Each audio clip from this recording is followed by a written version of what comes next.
Trying to choose a vector plasmid to express your protein in? Here's some things to look for. The first is the host. So is it made for bacterial cells, mammalian cells, insect cells, yeast cells? That's really important to know because they're going to use different things like different promoters. And we'll get to promoters in a second. Typically, I'm working with bacterial cells, and one of the things that we think about is copy number. And so copy number is how many copies of the plasmid are actually in each of those cells. And so typically these plasmids have their own origins of replication so that they can make copies of themselves outside of the bacterial chromosome. So you don't have to wait till the bacteria is ready to divide in order to copy yourself. You make lots of copies inside. And so the high copy number is really good if you want a lot of copies of the plasmid, but often when you are wanting protein, then you're actually going to want a lower copy number because you don't want the bacteria trying to make too much of the protein and then having the protein misfold. The amount of protein that gets made is also going to depend on the amount of messenger RNAs that get made from that plasmid, and that is controlled by the promoter. So the promoter is the part that tells RNA polymerase, okay, come over here and bind and start getting ready and actually making messenger RNA. Different plasmids use different promoters, and some of this is dependent on the cell type, but even within the same cell type, you can have different promoters, and some of these are only going to get used at like specific times in the life cycle. They'd be weaker or stronger, and that's kind of going to affect how much of that messenger RNA you can get made, and therefore how much of the protein you can get made. There's various things that you can have in terms of the promoter and the inducibility of the promoter. If you want to have, say, the bacteria make the protein on demand, then you can have one of these inducible promoters, something like where it has a lac operon, where there's going to be a repressor sitting in there until you actually add something like IPDG, which is going to de-repress that and allow your protein to get made. So there are different types of inducible promoter systems that you might use. The other thing on your plasmid is typically some sort of selection marker.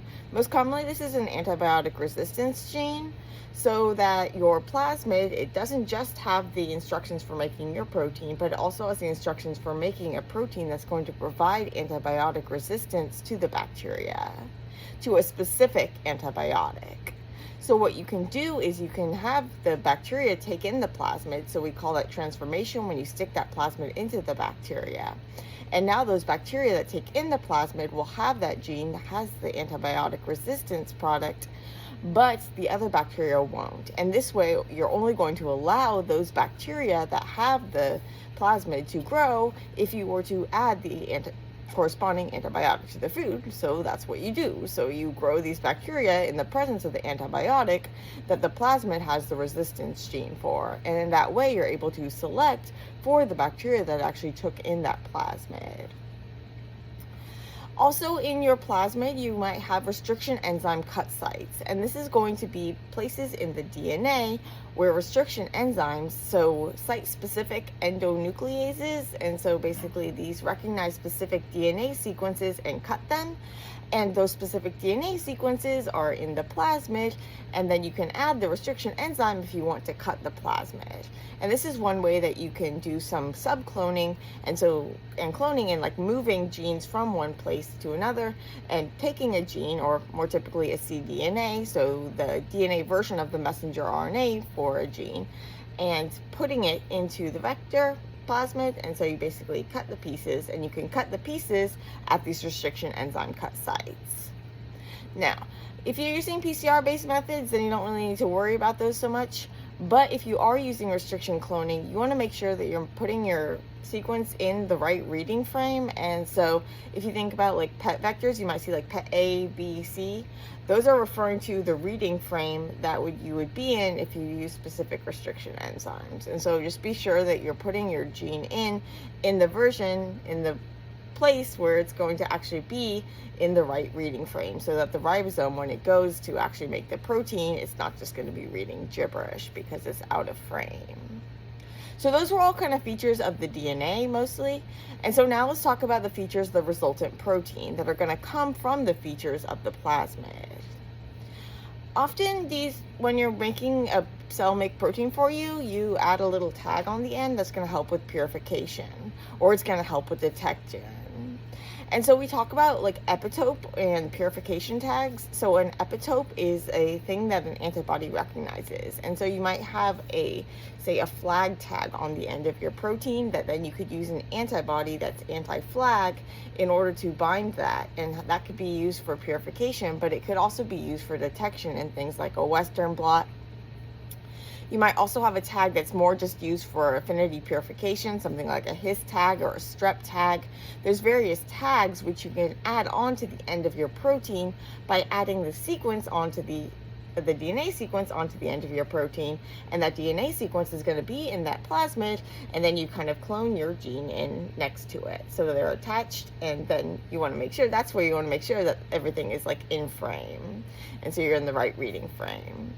You also want to make sure that at the end of your protein, there's a stop codon. So one of the common mistakes is that when you're cloning something in, you forget the stop codon, and there isn't a stop codon in the plasmid, or there's a stop codon there already, and then you have two stop codons, which isn't a problem, but not having a stop codon definitely is. So be sure you have that stop codon in there. Going back to the tags, often between the tag and your protein, there's actually going to be a site that gets recognized by a protease. And so a protease is a protein cutter. So the endonucleases, the restriction enzymes, those were cutting the DNA. The protease is going to cut the protein. But we can have site-specific proteases that recognize specific amino acid sequences, just like we could have those site-specific DNA cutters, the restriction enzymes that recognize specific DNA sequences. And in this case, we typically have a protease cut site, a recognition site, in between the tag and our protein, so that, say, once we use that tag to help us purify our protein, now we can cut off the tag because we don't need it anymore. And so often this is going to be something like a TEV site, a thrombin site. You might see an HRVC or like a precision protease. This is the same thing. That's going to allow you to cut your protein off from the tag. You can also have one of those that's going to cut your protein off from a fusion protein. And so a fusion protein is another protein that you actually fuse onto the end of your protein. Sometimes you do this to help your protein be more soluble. So something like a SUMO tag can help with solubility. You can also have ones that will help with purification. So you might have like a GST tag or an MPP tag. These can help with both solubility and purification, but those are going to be bigger proteins that you have on the end of your protein, and so then you're often going to want to cut them off. But you can also use them for things like the purification, or for things like immunoprecipitation, pull down assays, this sort of thing. You might also have a fusion to something like GFP, so a fluorescent tag, and that fluorescent tag then is going to allow you to track your protein. You might also have, however, the fluorescent protein, so something like GFP, in another part of your plasmid, and that's going to help you know that the plasmid got into cells. And so that's kind of, we can call that like a reporter that the plasmid got into the cells, that the cells have this plasmid. And kind of like how we had the antibiotic selection, where we were selecting and we were only letting the cells that have the plasmid grow. With the reporter, we're not selecting, we're just letting us see the cells that took in the plasmid. And this can be used for some sort of subnormalization and things like this. But that would be separate from your protein, but you can also have the GFP fusion, where it'd be fused to the end of your protein.